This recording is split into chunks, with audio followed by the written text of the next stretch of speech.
Imaginen que a la Tierra la transformara una tormenta de castigo.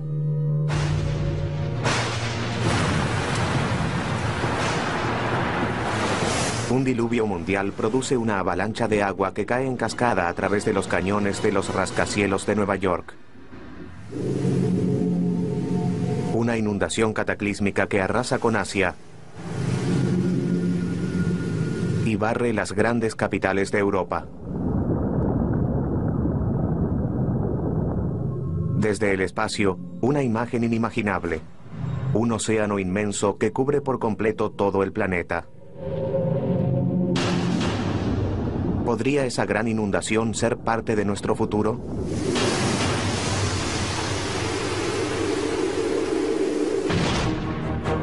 Las páginas de la Biblia están llenas de catástrofes. Un análisis más profundo revela una gran cantidad de catástrofes naturales que podrían haber inspirado los relatos bíblicos y que aún en el presente constituyen algunas de las amenazas más grandes a las que debemos enfrentarnos. La pregunta sigue siendo si volverán a producirse y cuándo lo harán. Son cosas que aún resuenan en el presente. Y en parte es porque la gente lee la Biblia como si estuviera en ella. Así que las catástrofes bíblicas aún tocan una cuerda sensible en la actualidad. Y la gente tal vez todavía tiene algo de temor. O quizás se pregunta si no podrían suceder nuevamente. Génesis, capítulo 6, versículo 17. Y he aquí, yo traeré un diluvio sobre la tierra para destruir toda carne en que haya aliento de vida debajo del cielo. Todo lo que hay en la tierra perecerá. En el Génesis, el primer libro de la Biblia, Dios crea todo el universo en 6 días y lo destruye al cabo de 10 páginas. Dios envía una inundación para castigar a la humanidad.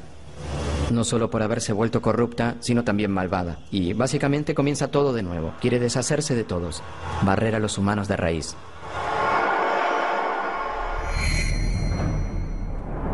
Hace aproximadamente 7000 años, se cree que una antigua inundación arrasó con la región del Mar Negro y cubrió cerca de 100.000 kilómetros de tierra. ¿Puede eso haber inspirado la historia de la ira de Dios mediante el agua? El Mar Negro se encuentra al norte de Turquía y se conecta con el Mediterráneo a través de un angosto canal de agua llamado Estrecho de Bósforo. Pero en 1998, 2 geólogos sugirieron que ese canal no siempre existió. De acuerdo con esa hipótesis, hace cerca de 8.000 años las aguas del Mediterráneo inundaron catastróficamente la cuenca del Mar Negro. Cuando finalmente se rompió la represa natural del Bósforo, los océanos de todo el mundo hicieron que ingresara agua dentro de la cuenca del Mar Negro. La hipótesis conocida como la inundación del Mar Negro propone que un volumen gigante de agua salada proveniente del Mediterráneo inundó el Mar Negro con resultados catastróficos. Para la gente que vivía en la cuenca del Mar Negro, fue una catástrofe que solo pudieron interpretar como la furia divina. Puede haber sido similar a las cataratas del Niágara, pero quizás con una magnitud 20 veces mayor dado el volumen de agua que debe fluir por esa zona para llenar la cuenca.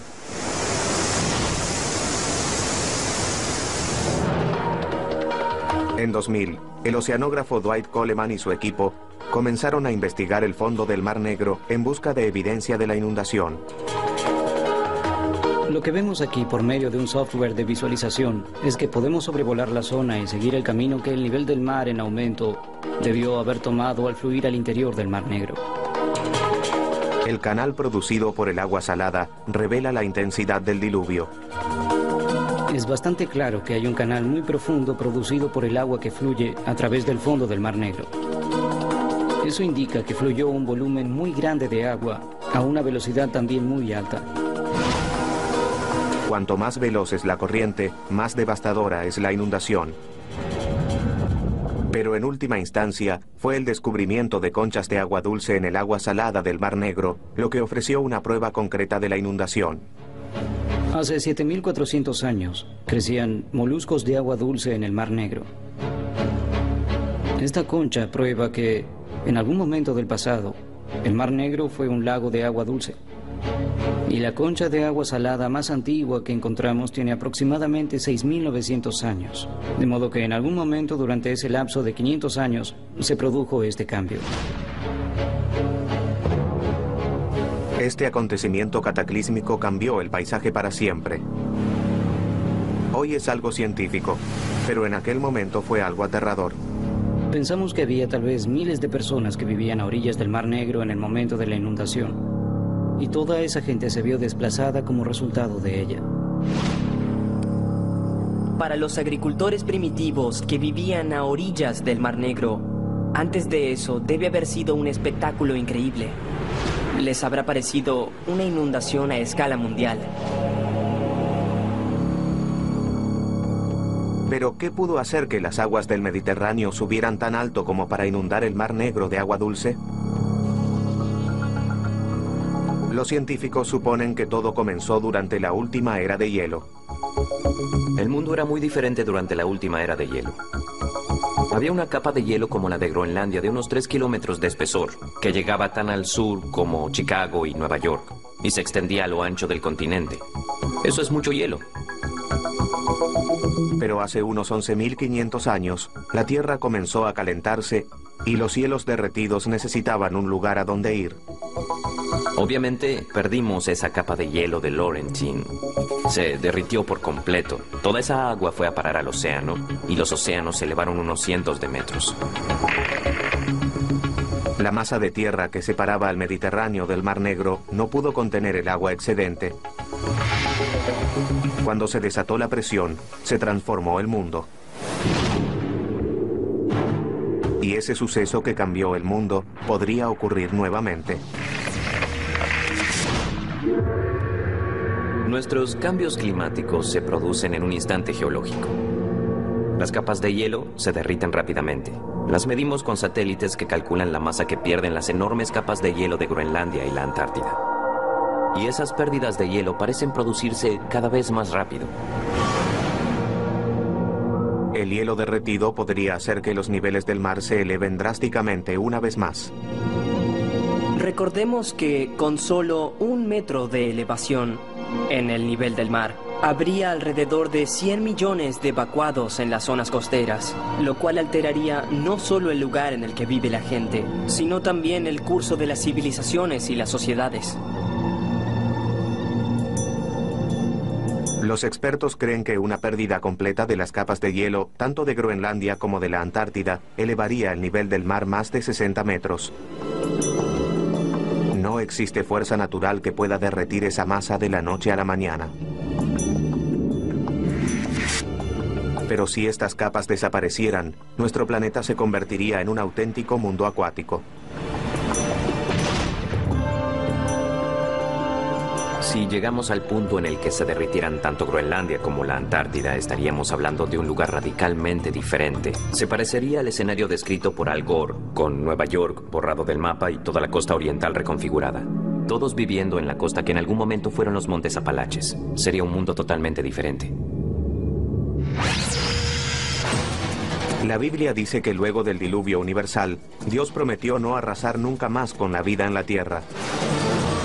Pero hoy en día, con una variedad de desastres cataclísmicos al acecho, no podemos estar seguros de que no volverá a suceder de un modo u otro.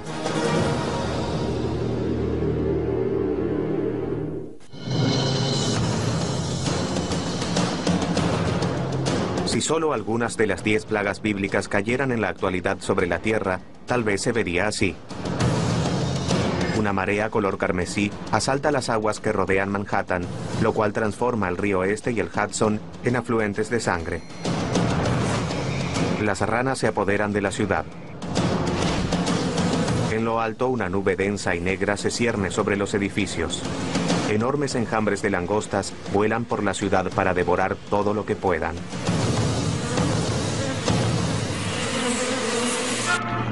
¿Cómo responderíamos a ese torrente de catástrofes desenvolviéndose sin control? El mundo moderno sigue sujeto a los mismos tipos de catástrofes que figuran en la Biblia. Aún tenemos plagas, terremotos y toda clase de tormentas enormes. Y todavía alteran mucho nuestra forma de vida.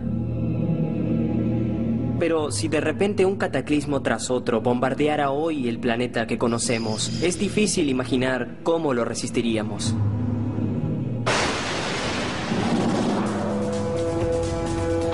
Por medio de las 10 plagas, Dios se propone destruir un imperio para liberar un pueblo. Los israelitas son esclavos de los egipcios y el Todopoderoso quiere que los liberen. Pero el faraón no está dispuesto a resignar la mano de obra gratuita. El faraón no está dispuesto a dejar ir a los israelitas, por lo tanto, esto se vuelve una contienda entre Dios y los egipcios por medio de las 10 plagas. Y las plagas parecen ser cada vez peores y más destructivas. Éxodo capítulo 7, versículo 17.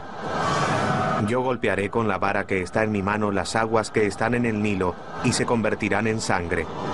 Y los peces que hay en el río morirán. Este hederá, y tendrán asco los egipcios de beber el agua. Las escrituras dicen que con la primera plaga todo el agua se convierte en sangre, de modo que no se trata solo del Nilo, que por supuesto es un río importante para los egipcios, sino de toda el agua potable. Pescados podridos. Un calor abrasador. Falta de agua dulce.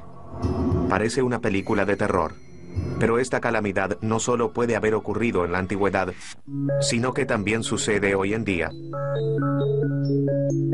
Creo que al leer ese pasaje de la Biblia, la mayoría de los que estudiamos este problema vemos una descripción muy correcta de una marea roja.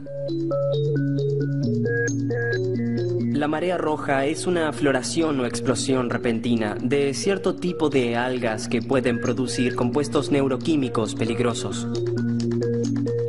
Don Anderson es uno de los científicos principales del Instituto Oceanográfico Woods Hole y uno de los expertos más importantes en mareas rojas. Cuando se produce uno de estos florecimientos, puede ser algo espectacular. El agua cambia de color, puede salir un muy mal olor y el agua puede parecer sangre. Puede parecerse a una sopa de tomate, así de roja. Algunos brotes recientes en Texas y Florida llenaron la costa de peces muertos.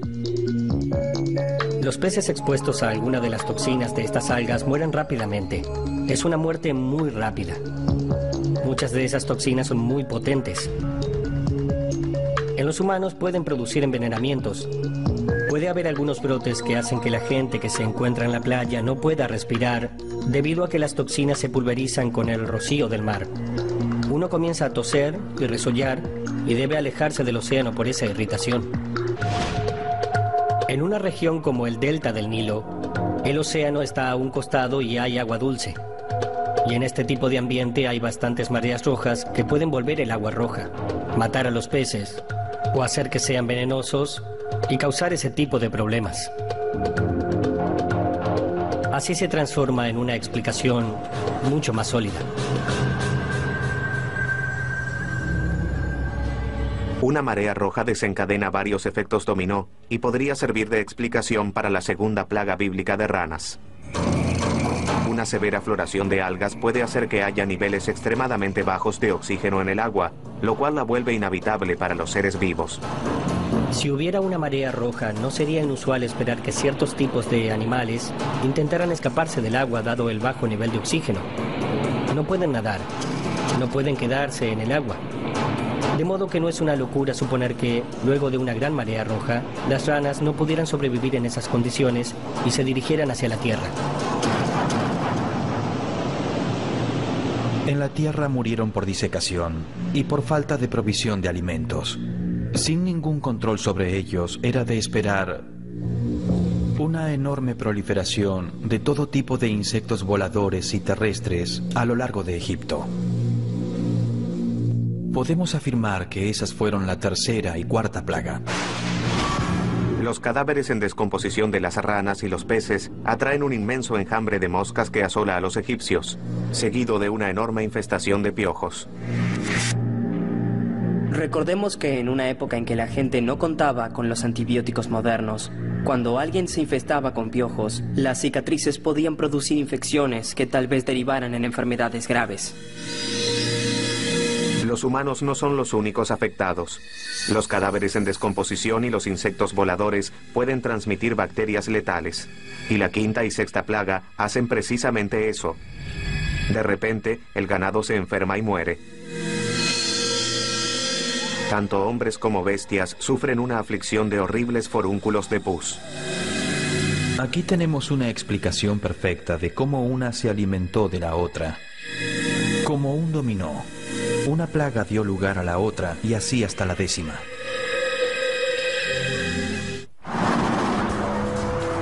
Hoy los antibióticos hacen que las enfermedades bacteriales se traten fácilmente. Pero los virus no tienen una cura tan rápida. Y como en los tiempos bíblicos, el ganado se encuentra expuesto a epidemias mortíferas.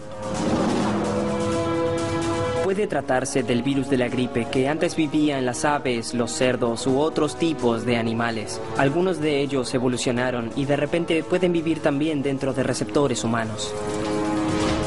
Los recientes brotes de gripe aviar y porcina son advertencias que los humanos no deben pasar por alto. Algunos expertos en epidemias piensan que es casi inevitable que en algún momento vuelva a producirse algún tipo de gripe aviar y que ésta evolucione hasta radicarse en las personas, en los seres humanos. Que se transmita mucho más fácilmente y que sea más o menos letal.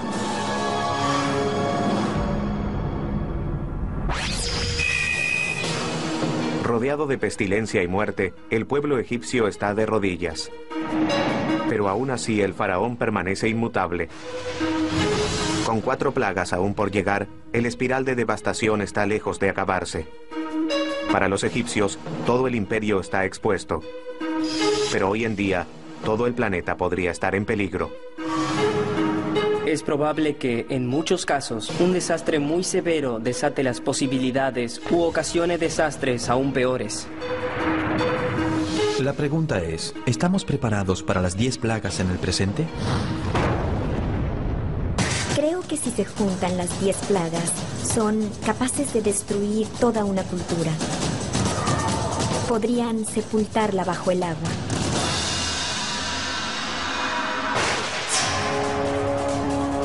No hay carne, peces ni agua para beber. La 7ª y 8ª plaga azotan el granero de Egipto. Una lluvia de granizo cae sobre los campos de trigo y un ejército de hambrientas langostas diezma todo lo que encuentra en su camino. En la Biblia dice que fue la más grave de todas las plagas, aunque no mató a demasiadas personas o animales. Pero lo que sí mató fue la esperanza de los egipcios de sobrevivir.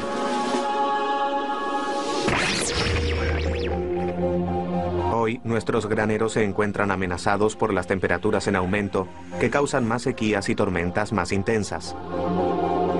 Es muy difícil especificar cuáles serán los problemas que enfrentará la humanidad a raíz del aumento de las temperaturas. Pero lo que sí podemos decir es que el clima se volverá mucho más extraño.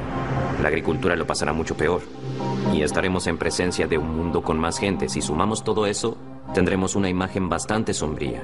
De cualquier modo, serán malas noticias para las cosechas y los agricultores. Un planeta más caliente también podría producir una plaga moderna. Creo que la sorpresa principal que traerá aparejada el calentamiento global es un aumento de plagas. El escarabajo de la corteza está asolando los bosques de Canadá. Vemos un aumento de la cantidad de mosquitos con todas las enfermedades que acarrean, como la malaria y la fiebre del dengue. Son cosas que relacionamos con los países en vías de desarrollo, pero con el calentamiento global, la esfera en que pueden vivir esos mosquitos se expande.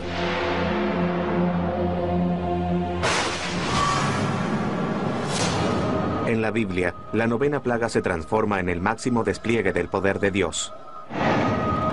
El descenso de una oscuridad total sobre Egipto. Imaginen la ansiedad que sentirían. Tal vez el sol nunca regrese. ¿Qué es lo que pasará ahora? El granizo, las tormentas y la oscuridad tal vez estuvieron relacionados. Algunos estudios recientes sugieren que aquellos prueban que la Biblia registró uno de los mayores cataclismos del mundo antiguo. A 800 kilómetros al norte de Egipto se encuentra la isla griega de Santorini. En el siglo XVI a.C., Santorini sufrió una de las explosiones volcánicas más grandes de los últimos 10.000 años. Fue más de 50 veces mayor que las erupciones del monte Santa Elena en 1980. Ese fue el suceso más grande que se debe haber visto en la región del Mediterráneo en toda la historia. ¿Acaso los relatos de la explosión de Santorini se habrán ganado un lugar en la Biblia? Una erupción volcánica tan grande formaría una columna de material en la atmósfera de 32 kilómetros de altura. La gente vería una lluvia de ceniza desde el cielo y estaría a oscuras porque la nube de polvo cubriría la luz solar. Recientemente se hallaron pruebas físicas de que las cenizas del volcán de Santorini llegaron hasta Egipto, a 850 kilómetros de distancia. La evidencia física consiste en capas de ceniza que se hallaron en un lago del delta del Nilo. Así sabemos que la ceniza recorrió todo ese camino hacia el este y cayó sobre esa región. La erupción también podría explicar las devastadoras tormentas de granizo. La ceniza volcánica en la atmósfera puede producir inestabilidad atmosférica, precipitaciones o tormentas eléctricas. Y en esas tormentas también habría granizo. En la actualidad, uno de los famosos parques norteamericanos es una bomba de tiempo volcánica con 100 veces más poder explosivo que el de Santorini. Yellowstone es un supervolcán y produjo varias erupciones. La última fue hace 600.000 años. Al observar su historia, vemos que aproximadamente cada 600.000 años, Yellowstone produce una enorme erupción volcánica. Uno podría decir que ya se venció el plazo para una erupción de esa magnitud en la caldera de Yellowstone. Si la caldera de Yellowstone entrara nuevamente en erupción, si hoy viéramos ese tipo de supervolcán, estaríamos frente a un nivel de daños que abarcaría todo un continente. La explosión de Santorini pudo haber matado a miles. Pero si explotara la caldera de 50 kilómetros de Yellowstone, tal vez veríamos algo mucho peor. La ceniza en la atmósfera sumiría a todo el planeta en un invierno apocalíptico. La suma final de muertes podría alcanzar los 1.000 millones en todo el mundo. No es una cuestión de si el volcán volverá a erupcionar, sino de cuándo lo hará, y no hay forma de evitarlo.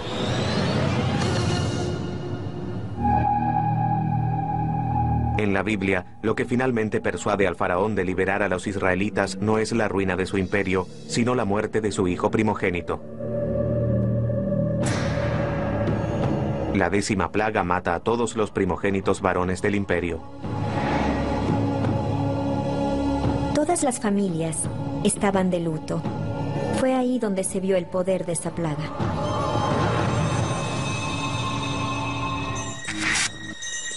Incluso esto puede haber sido el resultado de las plagas anteriores. Las lluvias de granizo y las langostas que destruyeron las cosechas tal vez obligaron a los egipcios a recurrir a los granos almacenados. Pero los granos pueden producir toxinas y humus letales cuando se almacenan bajo tierra. El humus produjo un agente químico muy poderoso, una molécula biológicamente activa que tiene el nombre de micotoxina. Esas micotoxinas en cantidades mínimas, es decir, unas pocas moléculas, pueden matar humanos y animales bastante rápido. Y por lo general era a los primogénitos a quienes se alimentaba más. Había una tradición según la cual el mayor recibía porciones dobles, así que ingirieron mayor cantidad que los otros hijos. Esa fue la razón por la que ellos murieron. Las plagas destruyeron al imperio parte por parte. Pero en otras partes de la Biblia, basta con un instante para destruir una ciudad y sus habitantes. Por desgracia, lo mismo sucede en la actualidad.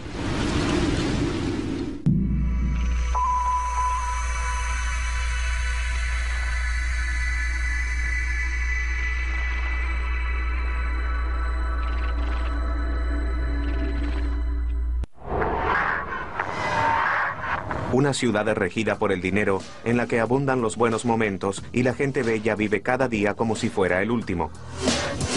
Ahora, imaginen que una sombra oscura desciende sobre Los Ángeles. Cenizas comienzan a caer desde arriba. De repente el cielo se abre y se desata la ira de Dios. millones de vidas se apagan en un instante. Sucedió en el pasado. Génesis capítulo 19, versículos 24 y 25. Entonces el Señor hizo llover azufre y fuego sobre Sodoma y Gomorra desde los cielos, y destruyó aquellas ciudades, y todo el valle, y todos los habitantes de las ciudades, y todo lo que crecía en la tierra.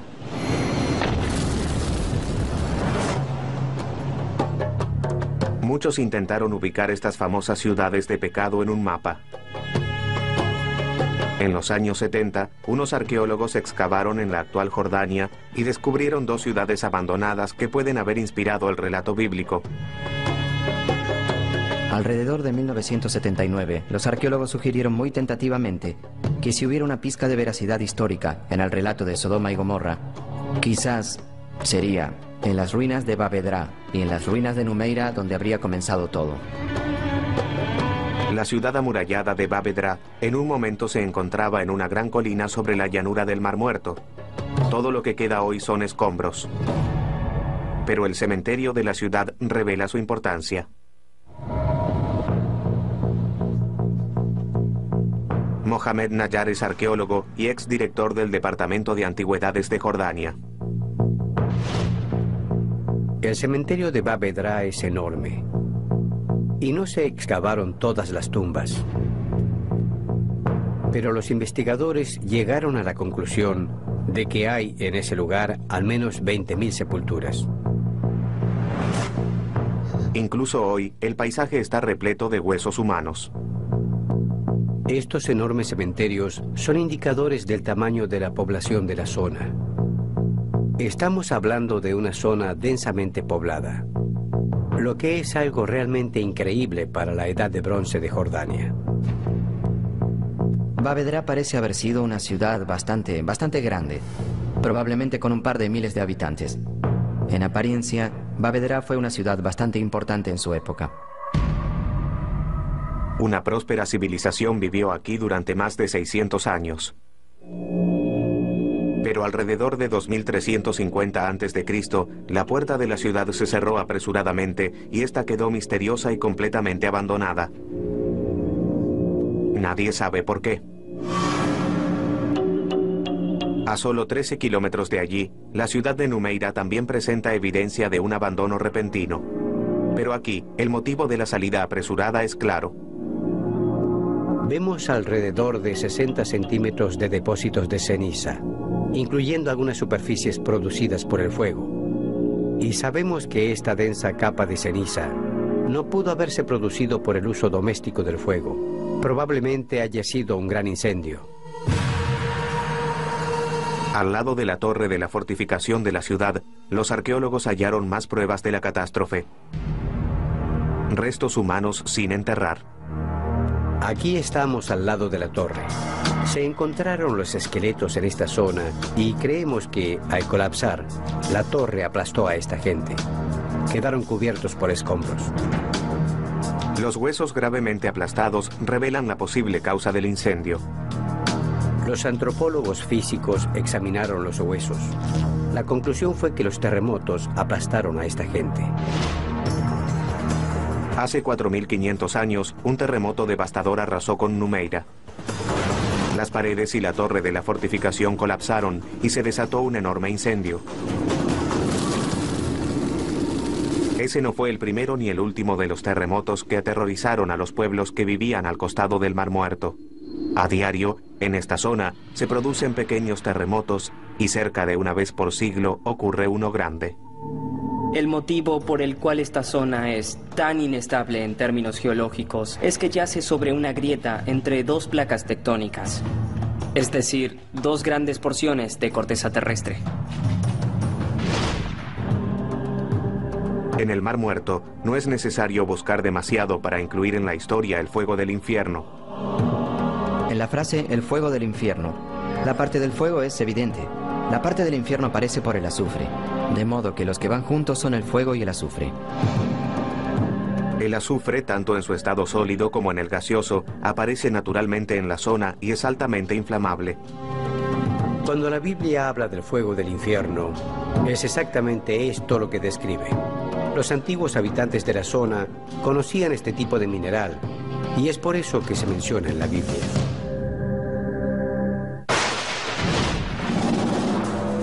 Hoy en día nuestras propias catástrofes podrían inspirar una nueva serie de leyendas escritas.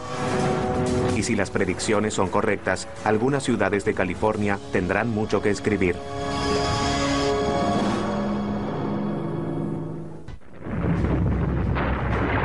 Un antiguo terremoto que destruye un paisaje y desata un incendio que arrasa con todo lo que está a la vista. Dos ciudades yacen en ruinas. Bavedra y Numeira pueden haber inspirado el relato de Sodoma y Gomorra, una de las historias de destrucción más famosas de la Biblia. Numeira hoy parece haber sido destruida antes que Bavedra. Esas ciudades no se destruyeron al mismo tiempo. Sin embargo, si alrededor del año 1800 a.C., alguna persona pasaba por el extremo sur del Mar Muerto, veía las ruinas de Bavedra y Numeira siglos después de que hayan sido destruidas y le preguntaba a alguien, ¿qué fue lo que sucedió aquí? La respuesta sería, oh, fue una ciudad muy pecadora y los dioses la destruyeron. Numeira fue el hogar de cientos de personas antes de que un terremoto sellara su destino. Las tragedias de 2010 en Haití y Chile demuestran que los temblores modernos pueden poner a millones en peligro.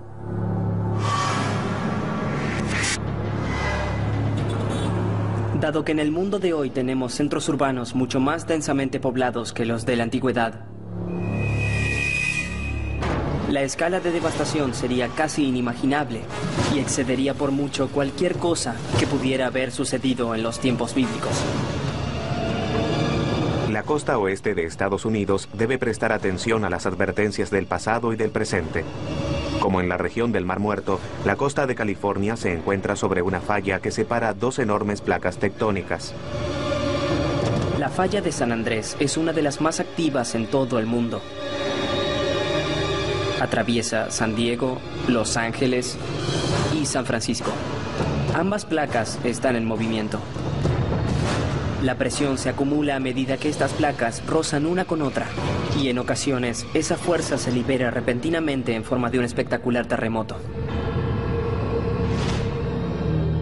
Existe un 99% de probabilidades de que en los próximos 30 años, un terremoto de al menos 6.7 en la escala de Richter azote California. Los geólogos concuerdan en que el sur de California, con la famosa ciudad de Los Ángeles, corre el mayor peligro. El sur de California es una de las zonas más pobladas que hay en este país. De hecho, es la segunda zona más poblada. Alberga a más de 24 millones de personas. El plazo calculado para que se produjera un inmenso temblor en esa región se venció hace aproximadamente 150 años, y los resultados del próximo terremoto podrían ser desastrosos. Tenemos una enorme infraestructura de energía. La luz y el agua están en constante flujo por nuestras ciudades.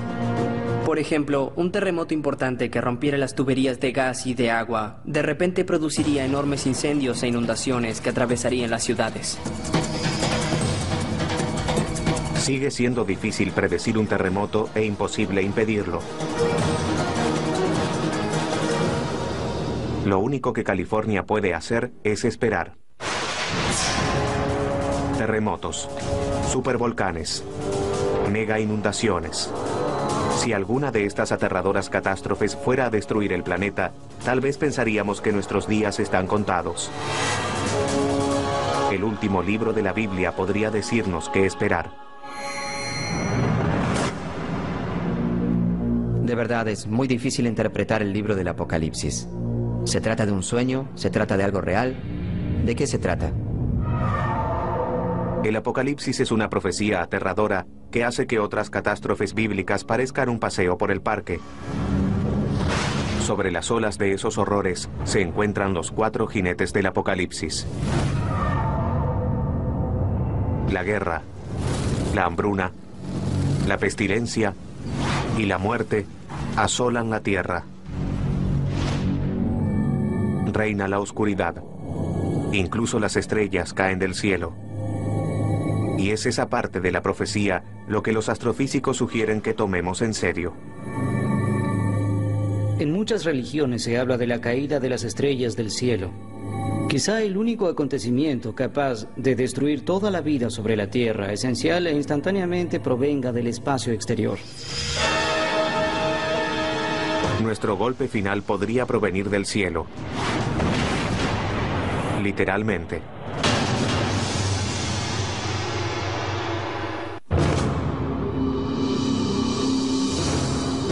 El Apocalipsis es el último libro de la Biblia. Y muchos creen que también es un vistazo a lo que será el fin de nuestros días. Pero el Apocalipsis también describe un futuro en el que el cielo se vuelve contra el planeta Tierra. Apocalipsis, capítulo 6, versículo 13. Y el sol se puso negro como cilicio hecho de cerda, y toda la luna se volvió como sangre, y las estrellas del cielo cayeron a la tierra.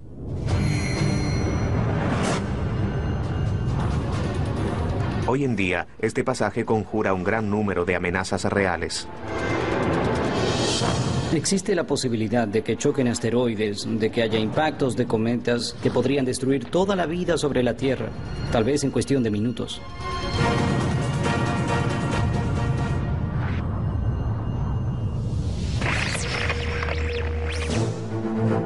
Podríamos enfrentar el mismo destino que los dinosaurios. Hace 65 millones de años, un asteroide de 10 kilómetros de ancho chocó contra la península de Yucatán de México e hizo que se extinguieran. La magnitud del cataclismo supera cualquier cosa que podamos imaginar. Como resultado, ese gigante evento de extinción fue tan grave que parece haber acabado con aproximadamente la mitad de las especies de vida en la Tierra. Si sucedió una vez, es probable que vuelva a suceder. Apophis es un enorme asteroide.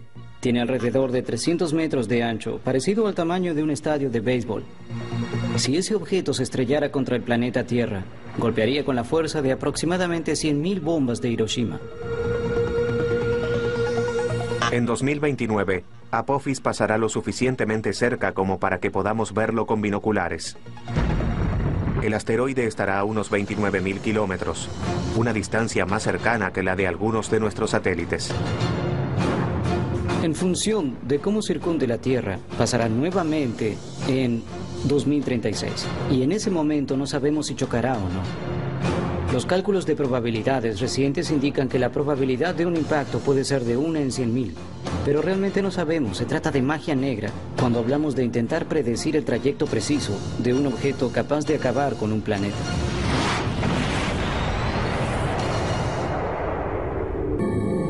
Otras amenazas del espacio exterior podrían poner en peligro no solo la vida en la Tierra, sino el mismísimo planeta Tierra.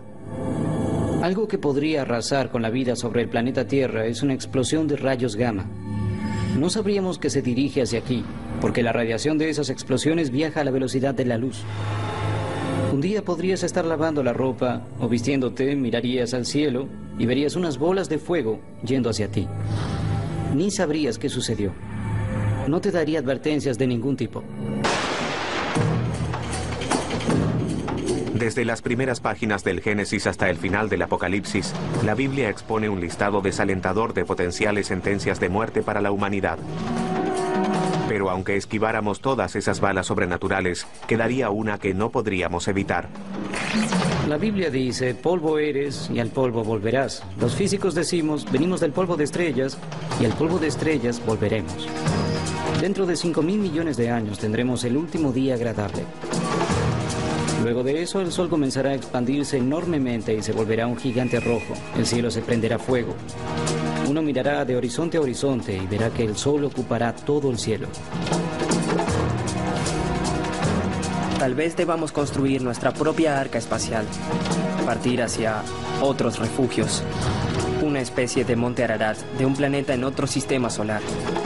Esa sí que es una ambición. Cada edad de la humanidad deberá enfrentar un aluvión de catástrofes. Pero la búsqueda bíblica de una explicación en presencia de la tragedia es un deseo universal. Es algo que compartimos con nuestros ancestros y compartiremos con nuestros descendientes. Son temas recurrentes y que resuenan en la conciencia de todo ser humano e incluso en sus temores. Son temas que se remontan al miedo original, el miedo al más allá, a qué sucederá luego de la muerte. De modo que, incluso con toda nuestra perspicacia científica de hoy en día, aún somos algo religiosos con respecto a algunas cosas. Nadie puede predecir qué nos espera. Pero tarde o temprano se añadirán nuevas historias de catástrofes a las viejas, a medida que las futuras generaciones se enfrenten a fuerzas que están más allá del control de la humanidad.